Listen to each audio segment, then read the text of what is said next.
Hey everybody, what is going on? I hope you guys are all doing well, and welcome to another tutorial video. In this video, I'm going to be explaining to you guys how you can add a favicon to your website. So let's get right into it.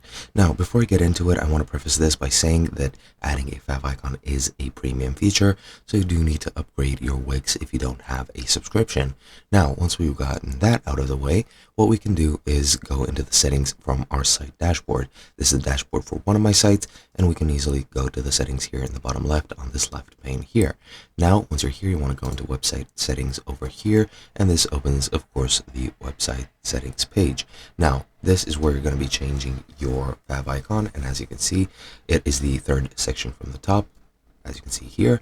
And the favicon, again, is the icon that appears either next to your URL in the Google search, or it appears as the icon on the actual tabs themselves. Now, as I've mentioned, as you can see, you need to upgrade to a premium plan that includes a custom favicon. Not all of them do, but once you do, here you will see an upgrade button, which you can, or update button, which you can then click to choose a favicon, either of those offered to you or of a custom one which you have on your computer at the current moment.